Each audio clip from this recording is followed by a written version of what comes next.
Hello, welcome back to Let's Play the Journeyman Project 3 Legacy of Time. As much as I'd like to continue here and listen to the glorious music of the TSA, we unfortunately still have a job to do. So, let's jump back to the Himalayas.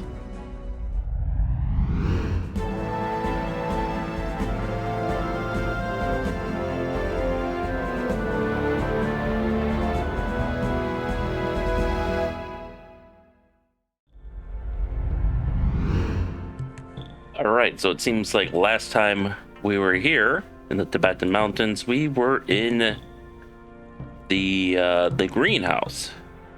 And now, good, there's... So the alms bowl, I don't remember if I read that, but... Okay, let's see if I can... Trying to get it to not flicker since that crashes the game. But, would it help if I changed my view? Like, I could definitely read that. I don't know if I'd have enough time to read it before the game crashes, though. That's the, Alms Bowl, 5th of October, 1262 BC, location Mediterranean Sea. Trace levels of copper indicate that this worn wooden container has been used as a receptacle to hold Atlantean coins. The bowl is currently empty. And I apologize for the epilepsy. I might have triggered anyone for that. Right, okay. So there's a couple things we can do here. First thing we're going to do is, now, for me, I don't remember entirely everything I covered, but basically, Arthur's got some things to say, so maybe he'll help us out. That's a statue of Buddha, the holy man responsible for creating the Buddhist religion. Before becoming a deity, Buddha was known as Siddhartha, a man from India who transcended worldly suffering, becoming a paragon of spiritual perfection. You can thank me later, but I spotted some inscriptions at the base of that statue. On second thought, you should thank me now. Thank you, Arthur. The lotus is an important symbol in Buddhism. It is a symbol of wisdom and spiritual unfoldment, following the metaphor that the roots are in the dark mud of the earth, but the lotus head rises up to face the sunlight. The shrine of the Praetus realm, to sate their eternal hungers. Now, let's see if I actually...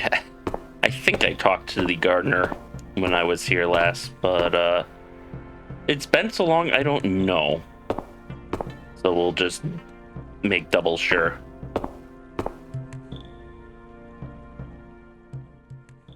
Hello again, friend. Oh yeah, we talked to him. Okay, so reference that Goodbye. episode. Farewell, new friend. I hope to talk more with you later. God, I wish I could roll my R's like him. I used to be able to roll my R's consistently, but now I have trouble, and I can only do it every now and then. So we actually have to go into the steam tunnels here. I believe Arthur mentioned them when we found the map last time we were here.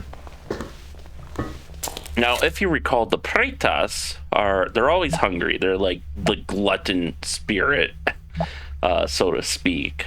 And we're going to find out more later, I think, as we talk to some of the other people in this time zone. But basically, each of these Buddhas represents a different version of hell, essentially. A different spiritual realm, where on the wheel of life, where, like if you're a glutton in life, you might, when you die, you become a Praetas and enter that realm. If you were ignorant in your life, you might spin the wheel and land in the animal realm. And there's a couple of just like that. Like if you're consumed by wrath, you might end up in I think it's the Titan realms, where they're constantly fighting each other, stuff like that. Basically, roughly analogous to the major sins of the Christian religions, Abrahamic religions, And I'll let Arthur and the characters fill us in more, but basically what we're going to be looking to do is finding items that satisfies the inhabitants of each of these realms. These must be the roots for the tree in the greenhouse. They look a little sickly to me. Yes, and if you remember from that episode way back when, the leaves or the roots or the tree was sick and dying. And fortunately, we have this bowl of healing water, and I believe you can fill these with either or. Like I have the pitcher with the oil and the bowl with the healing water. Excuse me. I think you could fill the pitcher with the healing water and the bowl with the oil, and it wouldn't make a difference which one you use. But let's see if this healing water works.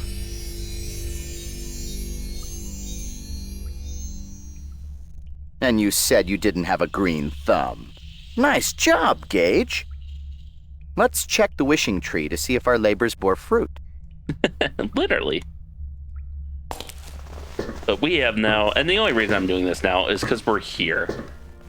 So we won't have to come back here. I mean, we'll still probably come back here later.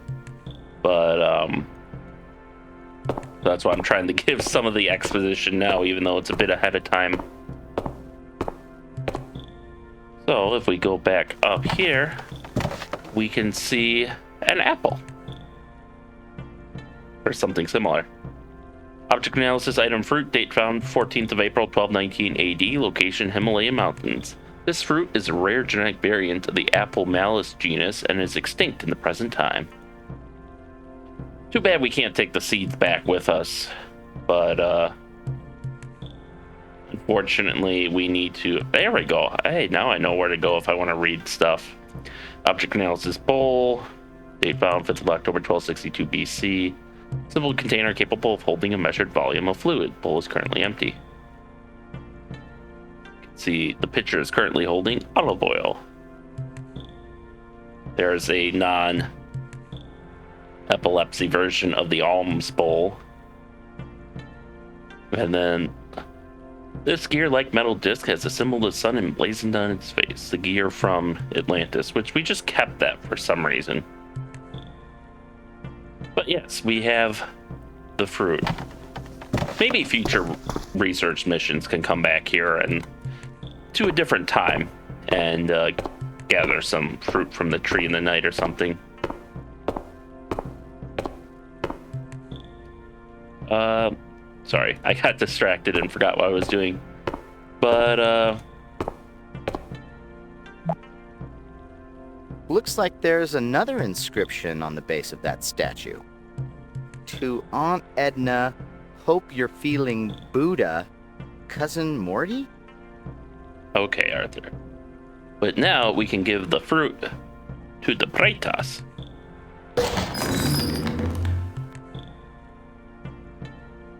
Don't ask me how this works. What? How did you... That was... I... Gage, have you been reading the strategy guide again? I think he gives you that response if, like, you're doing stuff before you have the requisite knowledge. But here we can see Yellowstone. Date found 14th of April 1219 AD. Location Himalayan mountains. A polished yellow stone of common composition. Its shape is perfectly spherical. So something we...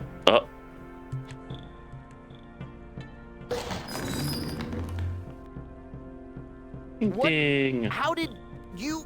That was... I... Gage, have you been reading the strategy guide again? Right, now that we're back from our technical hiccups, let's talk to our friendly gardener again.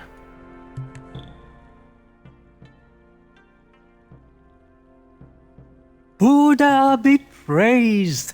The tree has been healed and the crops has been saved.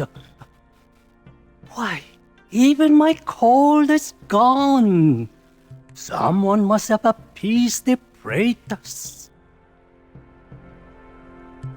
And he's just going to stare at us. Yep, we're just a friendly neighborhood pilgrim. So this realm, more so than the others, is definitely leans into the metaphysical, where I don't have a ready explanation, like for the transformation of the like his link to the tree, for example, the transformation of the apple into the sphere. I there is no easy explanation for that, unless all these contraptions also have Sosikli technology in them. Because you'll notice that every Sosikli artifact is associated with a particular technology. So the second artifact is that we got just last episode is time travel. They let them see in the future. They had the inscriptions. Well, the first one also had inscriptions for time travel, but for the formula that powers it.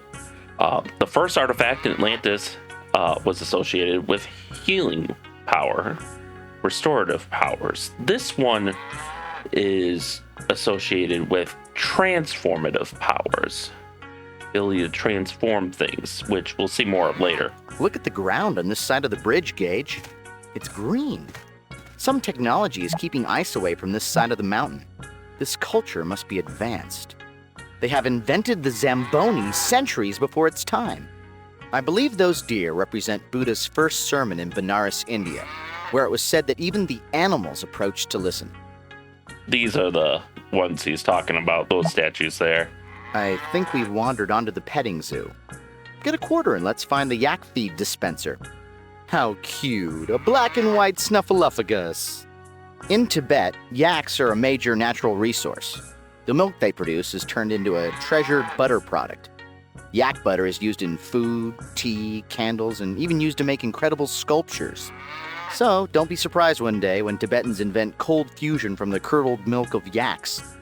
Many devout Buddhists are in fact vegetarians. Tibetans often left animals under the care of monks to protect them from slaughter. Someone might have brought those beasties here to prevent them from becoming McYaks. A lot of people don't know this, but before there were wax museums, there were yak museums. Yes, I'm kidding, Gage. Oh yay, more animals. And we have another Buddha statue here.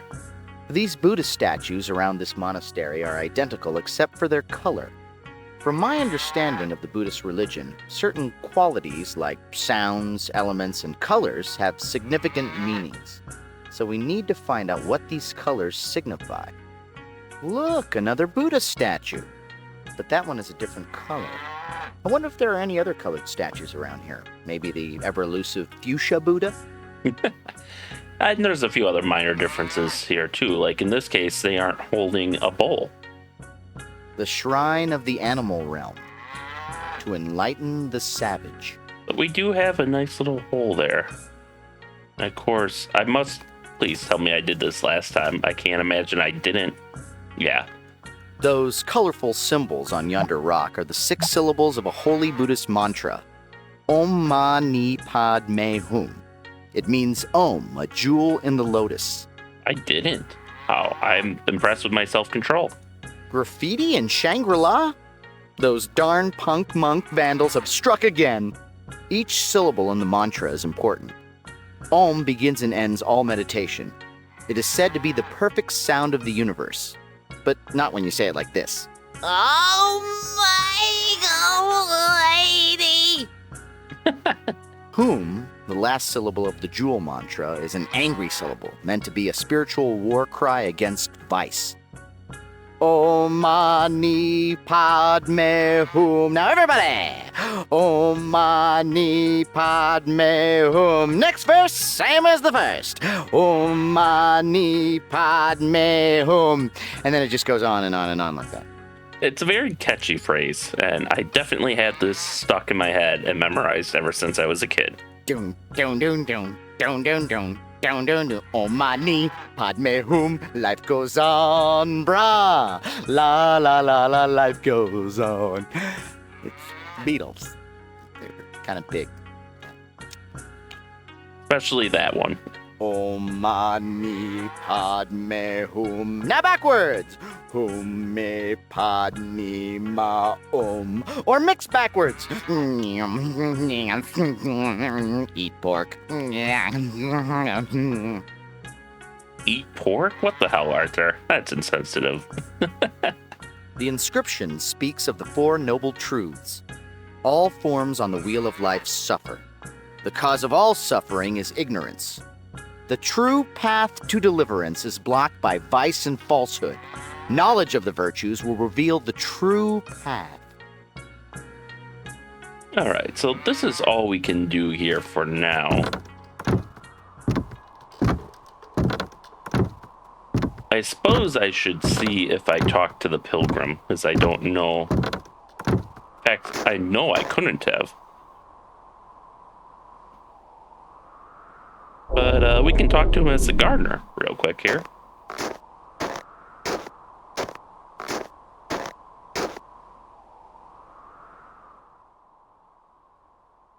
Hello, friend.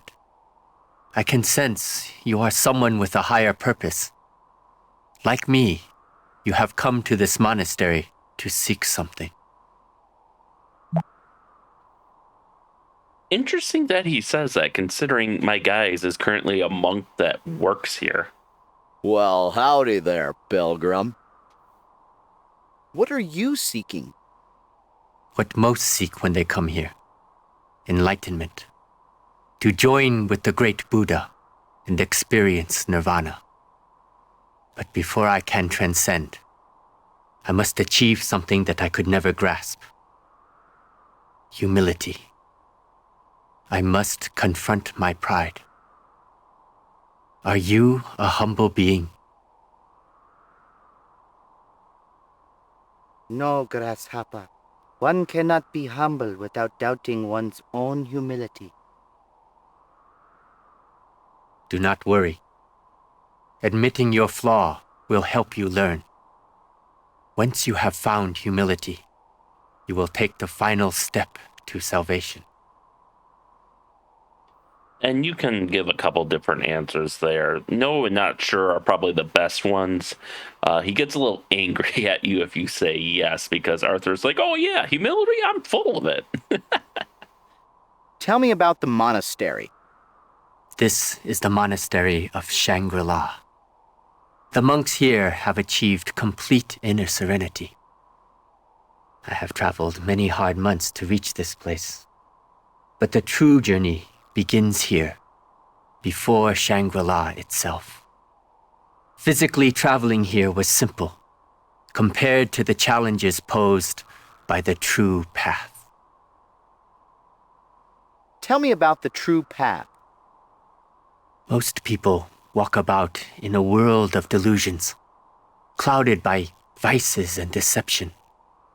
But there is a path of truth that cuts through the illusions, a path of deliverance. It is a path that begins with understanding the virtues of the spirit and embracing its truths. Go there, traveler, to the monastery, and walk the path to discover the secrets you seek. Goodbye. Always tread the path, and peace will find you. Couple other things that you may not notice on your first playthrough is that we were in the guise of the monk, who again works here and lives here, and he was not at all surprised that we were asking about the monastery, and he referred to us as traveler, not as like any sort of honorific that you would expect from, to be associated with a monk.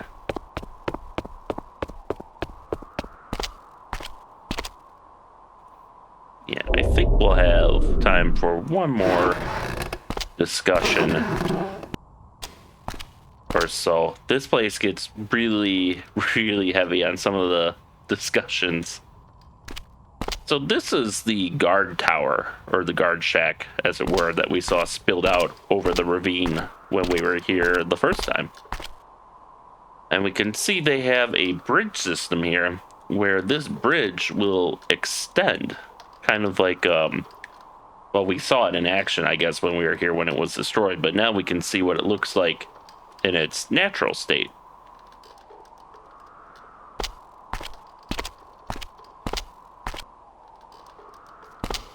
Now let's see, does it let you... No, it does not. Okay. But you can walk up here. There's nothing up here, on this side at least.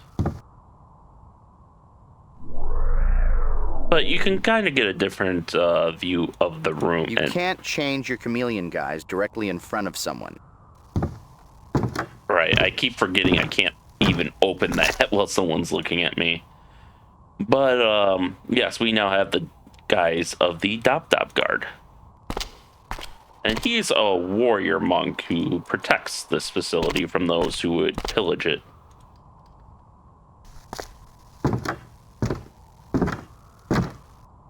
Now, okay, we do have it in our inventory. We won't use it, but it's in our inventory. Also, his hat looks like a taco. From his uniform and square shoulders, I would guess that guard is a warrior monk known as a Dob. The guard's so nice, they named him twice. For protection, Tibetan monasteries allowed Dobs to practice the arts of war. Think of him as a monk with an attitude. And that attitude is, I don't like you very much. Gage, wouldn't it be funny if you asked him for his staff and he said with a straight face, "Never, infidel, you'll have to pry it from my cold, dead fingers." God damn it, Arthur. Greetings, stranger. Do you wish to cross the bridge? Yes. You must give the offering of the initiate before you can cross the bridge and enter Shangri-La. What kind of offering are you talking about? It has always been a tradition for an aspirant seeking induction into our order to give a silk scarf before crossing the bridge. Okay. He wants a scarf, that's fine. But if we get it and then he asks for mascara, I'm leaving. Where can I find a silk scarf? Usually the family makes a silk scarf for the initiate. Silk is a rare treasure, but it is never far from worldly men. I am sure you will find what you seek if you look far and wide. Goodbye. So, if this is the first time zone you visit, you will think you're blocked because you don't have the silk scarf yet from Atlantis, which is probably somewhat missable. However, you don't actually need it at all. It's not really a gate to your progress, since you can go down. I don't know why they designed it like this, but you can go down to the garden and get a the gardener's guys down there. And if you use the steam tunnels, I think you can actually get to the monastery proper through the steam tunnels. It's more work, but you can do it. I'm pretty sure. Pretty sure I did it as a kid. But there's also an easier way, which is just talk to the Dob with the guise of any monk. Hello, Imul. Did you come to cross the bridge or to talk? Can we talk? I am glad you came to visit. I was worried that the guard might have been a little too hot this morning. Why do you think the garden was too hot? I was working on a statue in the butter room late last night, but there was so much steam billowing from the vents that my butter statue almost melted. I had to divert heat away, so some extra heat may have gone to the greenhouse. How did you divert the heat? I sealed the tunnel doors leading to the butter room, which opened up paths from the steam vents to the greenhouse. What kind of statue were you working on? Oh, it's a yak butter statue of the Bodhisattva. I'll show it to you when it's done. I'm sure it will turn out quite beautifully. Could you extend the bridge? Very well. Just walk down to the edge of the gatehouse and I will extend the bridge for you. So as you can see, you do not need the silk scarf to get across, which honestly, under normal circumstances, I'd be inclined to give it to them, but since they're about to be destroyed anyways, I feel like it has more use in the future as something we can research and show in a museum. he also gives several important clues there that we won't need till later. Although he did mention that he is the reason the greenhouse was too hot, and that is why the tree was sick, because by making it too warm and moist, it got moisture on the roots, which let the fungus grow, which caused the tree to become sickly. So he is basically the reason they almost starved, and potentially would have starved had we not That come tent along. seems out of place. If my history serves me, that yellow banner atop the tent bears a Mongolian symbol. And if history serves me further, the great horde of Genghis Khan was terrorizing Asia about this time. Well, there goes the neighborhood. And indeed, this tent is out of place. You'll also notice he built it over one of the steam vents. We will take his guys, but we won't talk to him for a while. We can get some of Arthur's dialogue, though.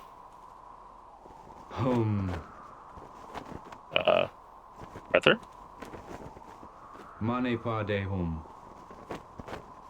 Okay, Arthur didn't give us any dialogue. We do have another statue here. You'll notice it's a Buddha, but this time the arm is outstretched, like it wants to hold something. The shrine of the Ashurus realm, to guard the Titans from themselves.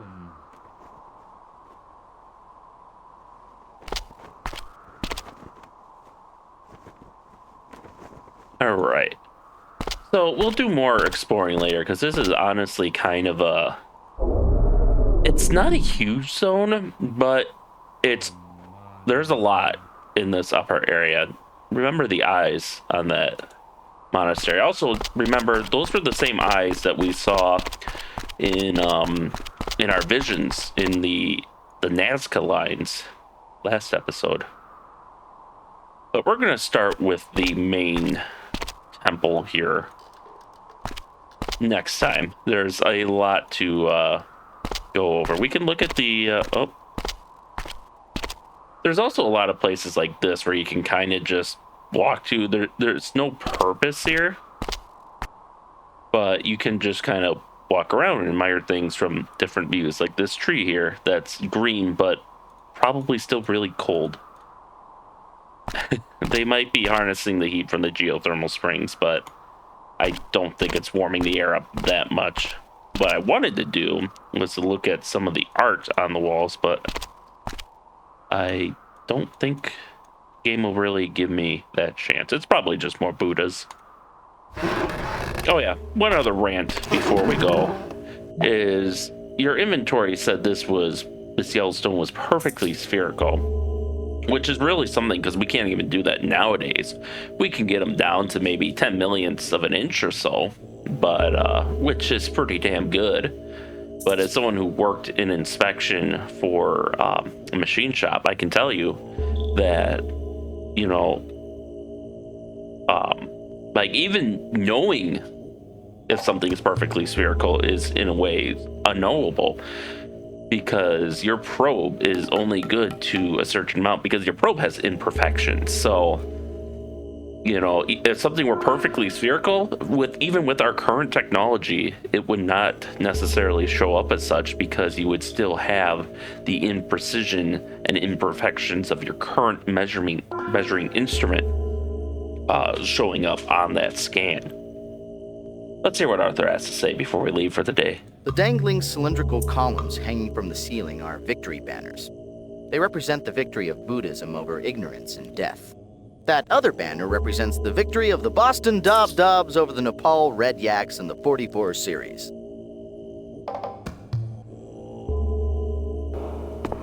And you can see, we'll do more exploring next time, but you can see there's a lot more art and posters in here. They're burning probably incense.